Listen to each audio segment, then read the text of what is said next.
Well, folks, it looks like the relationship between Canada and the United States is officially over. It's officially dead, folks. The long-steaded trade relationship, one of the largest trade negotiation deals in the world, has now crumbled down to nothing, all thanks to a deliberate ad that was placed during the World Series. And we're going to get into this ad because it's very, very interesting. There's a lot of ground to cover on this. But when the ad came out, it really, really fired back because President Donald Trump witnessed the ad during the World Series. And, well, let's just say the talks are no longer happening.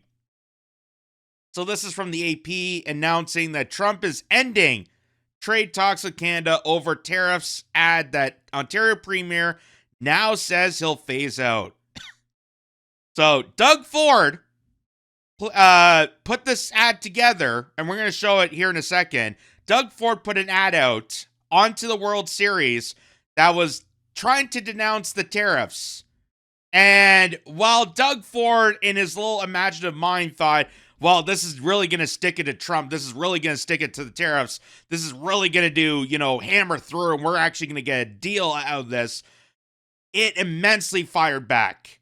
And we kind of knew about this. We knew about this from the start that, this back and forth, it's, as I said, it's all theatrics. All this is all theatrics. And the only way we're going to resolve this is that Mark Carney and Donald Trump sit together in Washington, or Donald Trump comes to Ottawa. They lock themselves in the room. They bring on Claudia Sheinbaum, who is the president of Mexico, and you negotiate an actual trade deal. That's the only way you're going to get through this, because these ads, these threats, this back and forth of adding 10%, it does nothing. It does nothing for people. It's screwing over Canadians. It's screwing over Americans. It's screwing our people. But Mark Carney and Donald Trump are giggling about it, which is why the last time Mark Carney went to Washington, I thought it was an absolute joke. Oh, we're going down there to talk and things are going to work out. And then they sat there giggling like schoolgirls, walked out of there with nothing. So what's the point of any of this? What's the point of having this trade war? What's the point of having this there? What's the point of having Mark Carney as prime minister, your so-called fighter against Donald Trump, when he's not willing to actually hammer up an argument to deal with this tariff deal? It's so ludicrous. But anyway, going back to this. So, just to highlight here, President Donald Trump announced he's ending all trade negotiations with Canada because of a television ad sponsored by one of its provinces that used the words of a former president, Ronald Reagan, to criticize U.S. tariffs, prompting the province's leader to later pull the ad.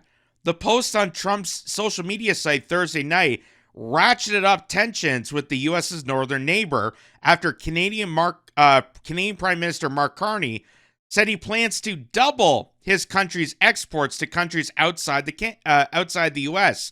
because of the threat posed by Trump's tariffs. White House officials said Trump's reactions was accumulated of the administration's long pent-up frustration about Canada's strategy in trade talks. Later Friday, Ontario Premier Doug Ford, whose province had sponsored the ad, said it would be taken down, sought it will run this weekend. So they put up an ad, thought it was going to go well. It didn't. Doug Ford is now putting his tail between his legs, hiding in cowardice motion, taking down the ad. Now there's no negotiation talks, and it's just completely wrecked the situation. So, once again, big giant misfire.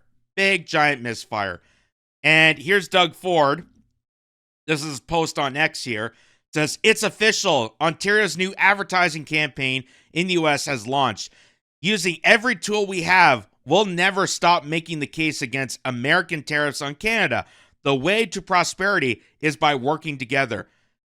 So why, again, this is the utmost lunacy of Doug Ford, because Doug Ford will go scorched earth about these tariffs, scorched earth about America, scorched earth about that meanie Donald Trump. But he's not making a case to support Ontarians the same way Mark Carney is not making a case to support Canadians. And they both giggle and laugh at the opportunity. They both got elected. Doug Ford got reelected based on these tariffs because he did a PSYOP the same way Mark Carney did.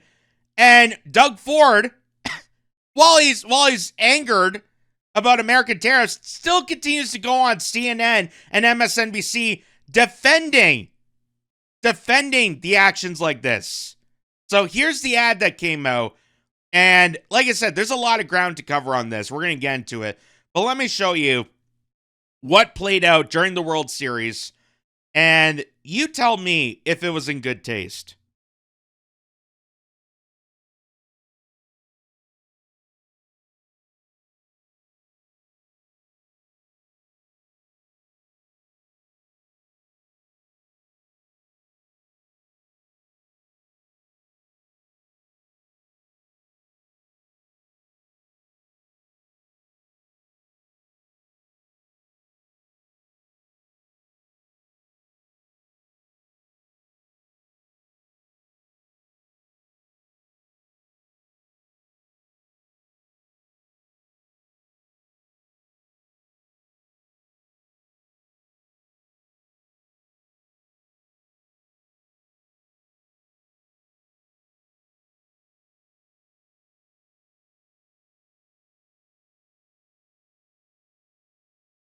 Growth are at stake.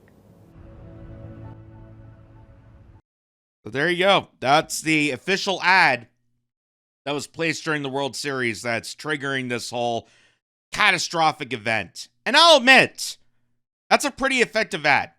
I'll admit, it's a very effective ad to have Ronald Reagan's speech. And we're going to show you that Ronald Reagan actually did say those words, because people are claiming that, this is AI generated, that they're using Ronald Reagan's voice, but they manufactured a script to demonize America. No, Ronald Reagan, during his time as president, made this address. He made this address about how tariffs seem to be a short-term solution in some aspects for the upper class, but in the longevity of things has made catastrophic damages, which is what we're witnessing right now. We're seeing inflation increasing, not decreasing. We're seeing jobs displaced. Both sides of the situation, both Canada and the United States, are feeling the effects of this trade war, which is why I said this is not an America versus Canada. This is not left versus right. This is the, gangster, mobster, 1% class demonizing and villainizing the citizens of Western countries. This is a complete extraction of the Canadian-American economy, the prosperity, complete extraction for the billionaire class, so that someone like Scott Bassett can then take that money and then use it to give it to George Soros in the claims that's bailing out Argentina. Or they can give it to the Pentagon so that we can do more wars overseas, so that we can go eventually invade Venezuela for no particular reason other than the fact that they have large oil reserves. So both sides of the aisle are guilty of this catastrophic damages. This is not in favor of Trump. This is not in favor of Doug Ford or Mark Carney. All of them are guilty of this just catastrophic damage. But this obviously struck a nerve with Donald Trump. This is what he tweeted on Truth Social here. He says, the Ronald Reagan Foundation has just announced that Canada has fraudulently used an advertisement, which is fake, featuring Ronald Reagan speaking negatively about the tariffs. The ad was for $75 million. They only did this to interfere with the decision of the U.S. Supreme Court and other courts. Yeah, I'm sure that Doug Ford, I'm sure in his weak little mind as he's chowing down ice cream in front of the public, yeah, I'm sure he's really playing that 4D chess well. I'm sure he's really, calculating that this ad is going directly to the Supreme Court. I'm sure that's what is going through his mind. And by the way, that is true. $75 million. As more Ontario jobs are being displaced, as unemployment is skyrocketing, as food bank lineups are continuing to trickle up. $75 million for this ad. I'm pretty sure you can make in a quarter of this if you actually used AI. Just saying. Tariffs are very important to the national security and economy. The USA, based on their egregious behavior, all trade negotiations with Canada are hereby terminated. Thank you for your attention to this matter, President DJT. And then he goes on again. He goes on again to say, Canada was caught red-handed putting up a fraudulent advertisement on Ronald Reagan's speech on tariffs.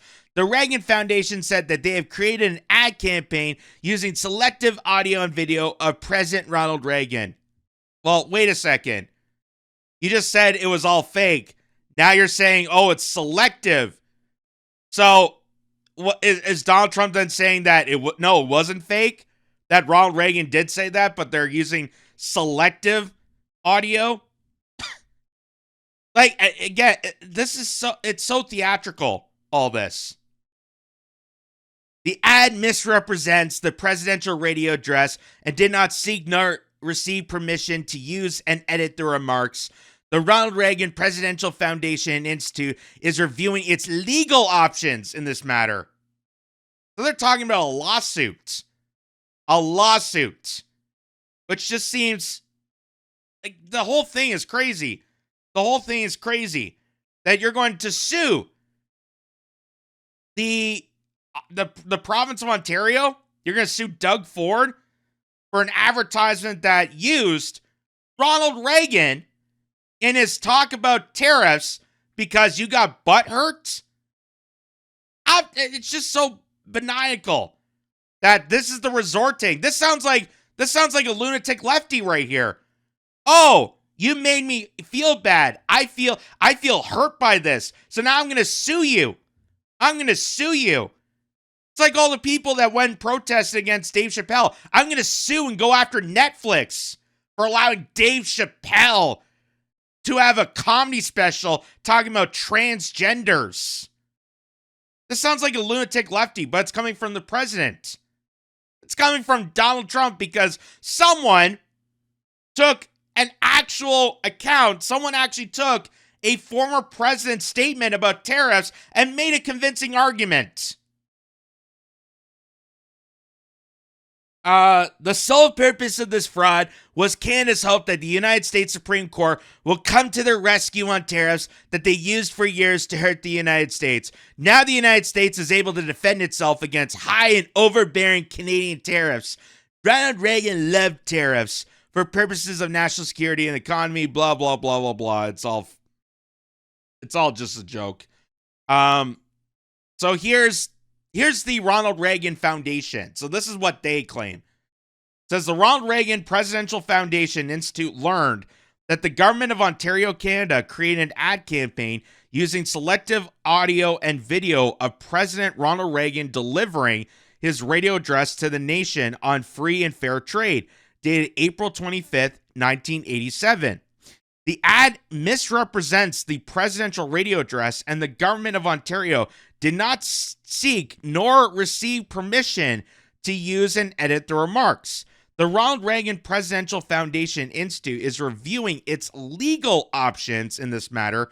We encourage you to watch President Reagan's unedited video on our YouTube channel. Well, I think it's about time that we actually watched the full remarks of what exactly Ronald Reagan said, because obviously the president is saying it's all fake and at the same time it's selective. Here's the Presidential Foundation, the Institute, saying that they're using selective material and it's not fully represented. Well, what exactly did Ronald Reagan say? Well, take a look for yourselves. For those of us who lived through the Great Depression, the memory of the suffering it caused is deep and searing. And today, many economic analysts and historians argue that high tariff legislation passed back in that period, called the Smoot-Hawley Tariff, greatly deepened the Depression and prevented economic recovery. You see, at first, when someone says, let's impose tariffs on foreign imports, it looks like they're doing the patriotic thing by protecting American products and jobs. And sometimes for a short while it works, but only for a short time. What eventually occurs is First, homegrown industries start relying on government protection in the form of high tariffs. They stop competing and stop making the innovative management and technological changes they need to succeed in world markets. And then, while all this is going on, something even worse occurs. High tariffs inevitably lead to retaliation by foreign countries and the triggering of fierce trade wars. The result is more and more tariffs, higher and higher trade barriers, and less competition.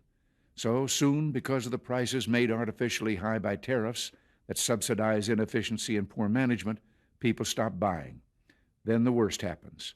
Markets shrink and collapse, businesses and industries shut down, and millions of people lose their jobs. The memory of all this occurring back in the 30s made me determined when I came to Washington to spare the American people the protectionist legislation that destroys prosperity. Now, it hasn't always been easy. There are those in the Congress, just as there were back in the 30s, who want to go for the quick political advantage, who risk America's prosperity for the sake of a short-term appeal to some special interest group. So that was Ronald Reagan's address. That he made the statement that putting tariffs on and allowing this trade war to continue on is exactly taking the effect of what he just stated there, that millions are losing their jobs, that companies aren't competing as well, and while the government continues to bail out and make false promises, it doesn't add up. And we know that even with the false promises, we saw, Howard Lutnick, we've seen Scott Bassett, we even seen here in Canada, all this idea of, well, we need to be less reliant on the United States and go elsewhere. Okay, that's a statement to be made, but who else is reaching out to us? Because we went to Europe and we still have not negotiated a feasible trade deal with the European nations. We came up with a security alliance. We don't know if that's going to hold up as well. Carney's now in Asia trying to negotiate a trade deal with the Asian communities. But we know that China, we put harsh EV tariffs on China to uptake our collapsing EV market that's still continuing to collapse. And China retaliated back by attacking our agriculture. So if we don't deal with that situation, are we going to expect a trade deal with China? Like, it just seems so far-fetched. It seems so far-fetched. And even for the United States' point, that they claim that, we put these tariffs on foreign countries, then they're going to start bringing back the jobs. They're going to start bringing back factories in Akron, Ohio, and Detroit, Michigan. Yeah, those factories that are going to be automated. That's what Howard Lutnick and Scott Bassett, that was their admission on camera. They admitted to it. That, hey, even if we do bring back the jobs, it's going to be automated. It's going to be automated because they want to replace you. You are worthless now in their eyes. You are completely worthless. They brought in the migrants. They first outsourced the jobs. Then they brought in the migrants. They insourced the people. And now with AI taking off, they can immediately just replace the entire working class. Meaning you, the average citizen that gets caught up in this, you are screwed. And this is what I've been saying, that this is not a left versus right issue. This is not, Trump versus Carney. This is not America versus Canada. This is the mobster, the 1% ruling class, the gangsters that are truly in control of this, the mafia that is demonizing our countries, and the rest of us, the people that suffer, the average person that now has to deal with the increase of cost of living just based on tariffs and also based off inflation. And that's what this is about. That these tariffs in longevity do not help us in the longer outcome. And you think that people are going to, respect the United States after all this?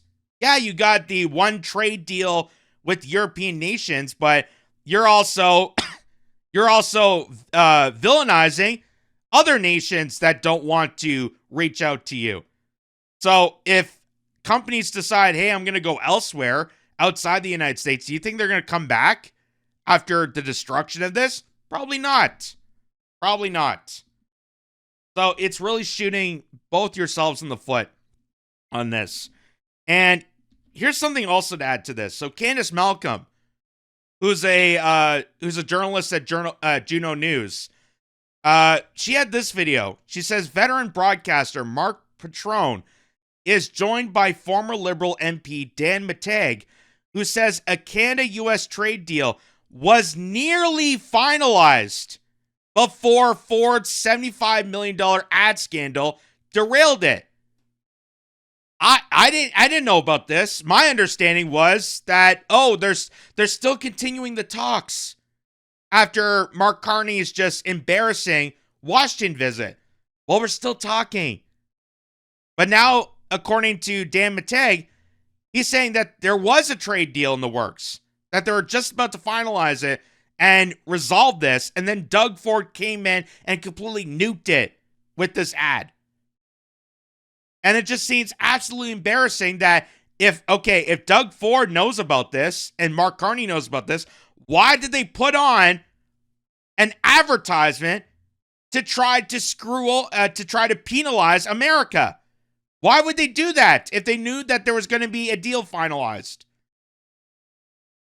He calls it the situation a fumbled deal on the half-yard line. So let's hear a bit what he says here. I'm not going to play the full thing because it's about 6 minutes long, but here's some of it. Well, we now know, among other things, that Prime Minister Carney and his chief of staff did see the ad before it went to air. So they can't stand back and pretend that they never knew that this was going to happen or that somehow Doug Ford went rogue. So that's one thing that you can't use as an excuse, Dan. So what the journalist just said there is Mark Carney's staff knew about this. They knew about this. They knew it was going to air. They knew it was going to go to broadcast. They knew it was going to go to the World Series. They greenlit the whole thing. So this idea to say that, it was Doug Ford's crazy decision, it was all on Doug Ford, the crazy, dunce premier of Ontario. No, it was the entire cumulus of the Ontario government and the Canadian government. Because they've been in coordination since this trade war to build up the tensions, to manufacture this divide against Canada and America at the same time that Doug Ford wants to still go on Rachel Maddow's show.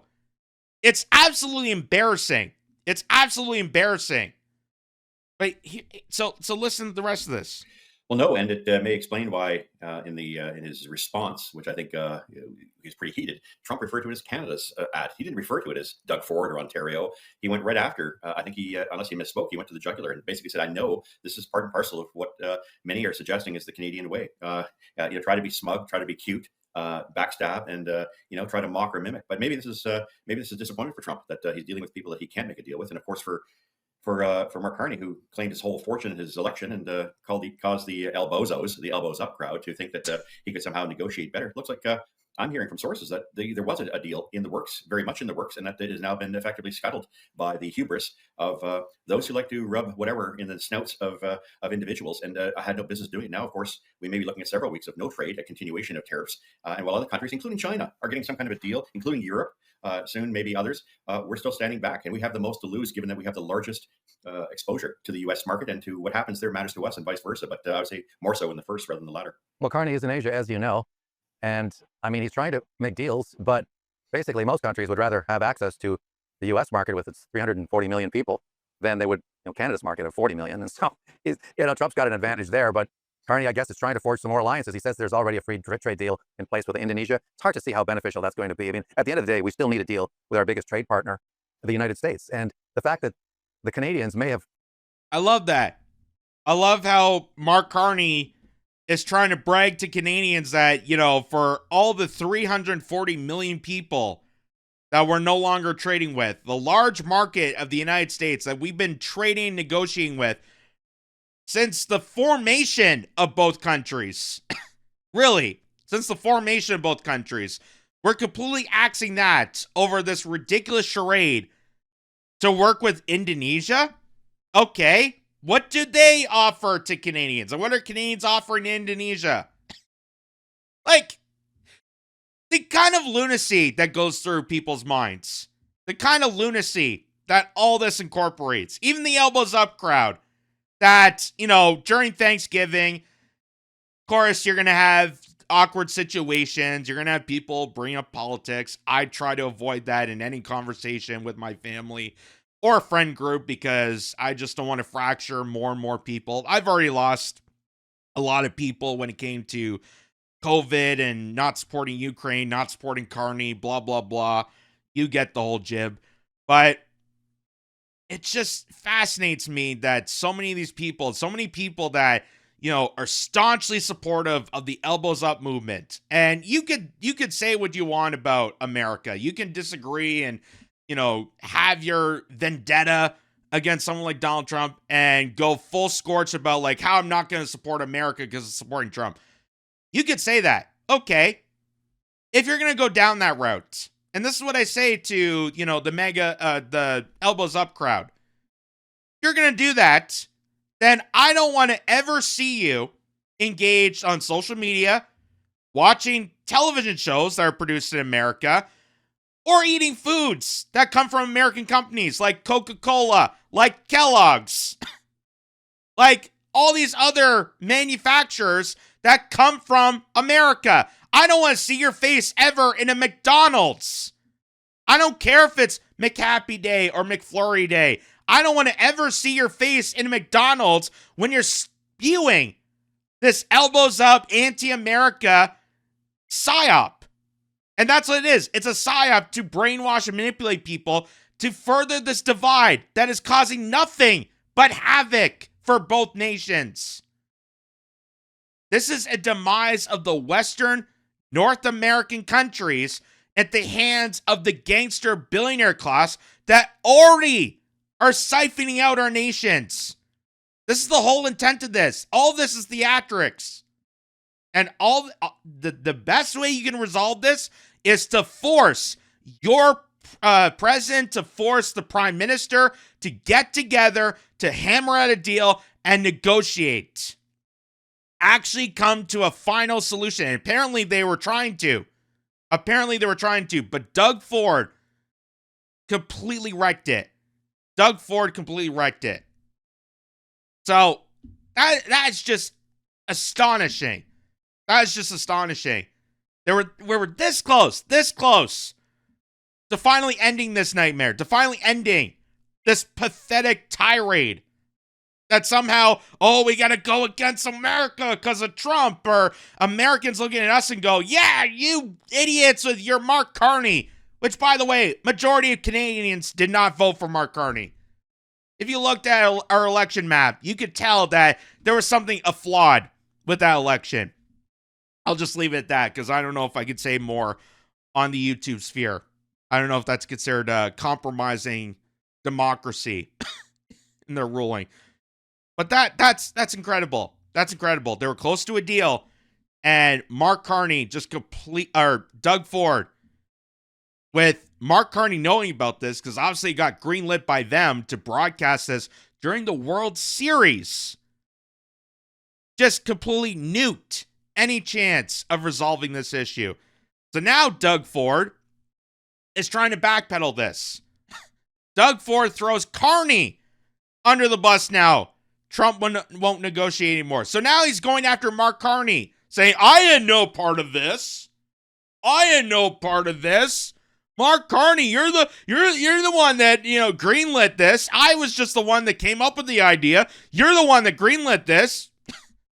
So they're trying to pass the hot potato on who to blame for just the at most destruction and demolition of a long-standing negotiated relation between the United States and Canada. So watch this. Relations with the Prime Minister, are things strained now because of what's happened? Not at all. He saw the ad before I put it out, so did his chief of staff.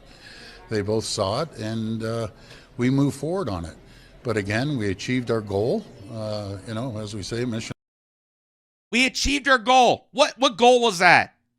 So that Donald Trump would get angered and cancel all the trade talks and then put another 10% on us? Was that the goal? Was that the mission there? Because if that was the case, you did a horrible job. You've done nothing to represent Ontario. You have done nothing to represent Canada. You are a failure, Mr. Ford.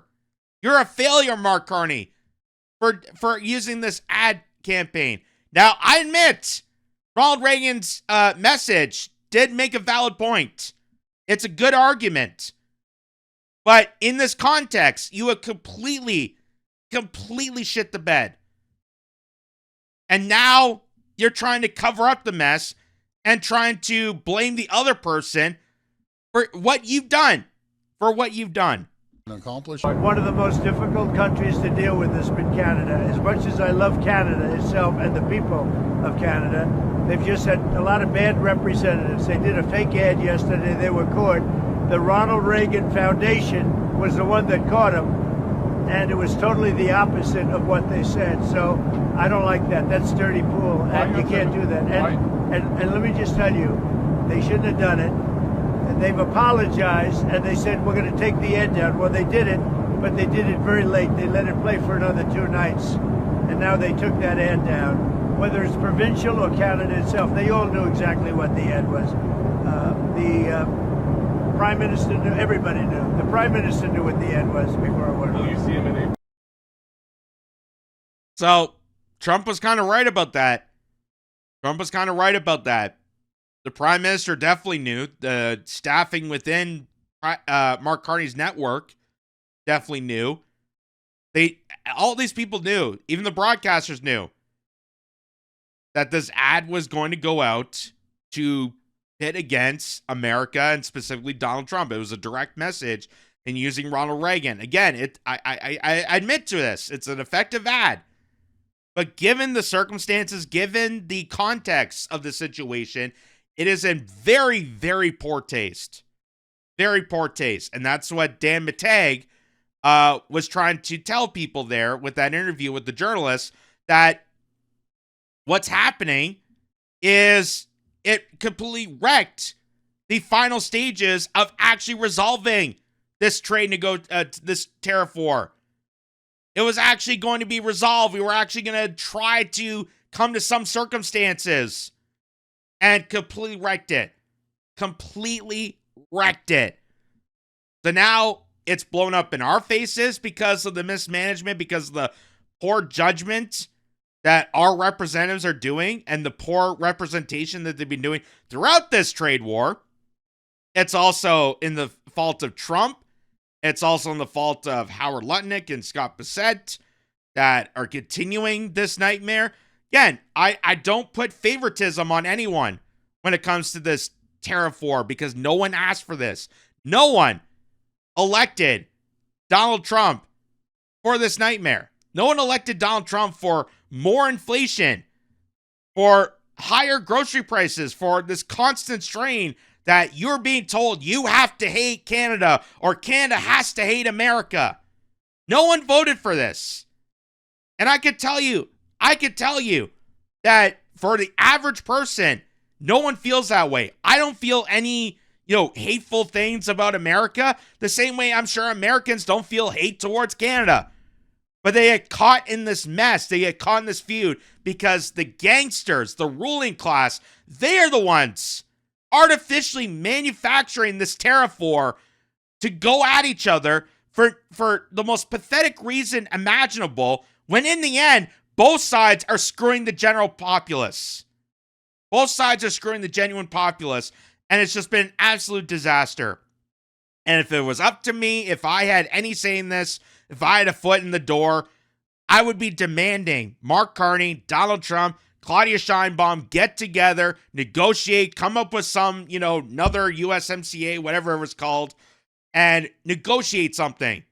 Do not leave the room. I'm going to lock the door. You are not allowed to leave, even to use the bathroom, if this is what it takes. You're going to be locked in there until you hammer out a deal. Because I thought Donald Trump was supposed to be part of the deal. I thought Mr. Mark Carney is supposed to be the businessman. But yet, here we are in this situation, in this grueling nightmare that's still going to continue on because of the barbaric mismanagement that both sides have done. And for the majority of the population, both in America and Canada, we all feel betrayed. We all feel pissed off because we're feeling the effects. Has it brought back jobs? Has it brought back a stable economy? No, quite the opposite, which is what Ronald Reagan said in his address. did the exact opposite, because the longevity of these tariffs are far more damning than the short-term outcomes that Scott Bassett, Howard Lutnick, Donald Trump, and other people think is going to happen.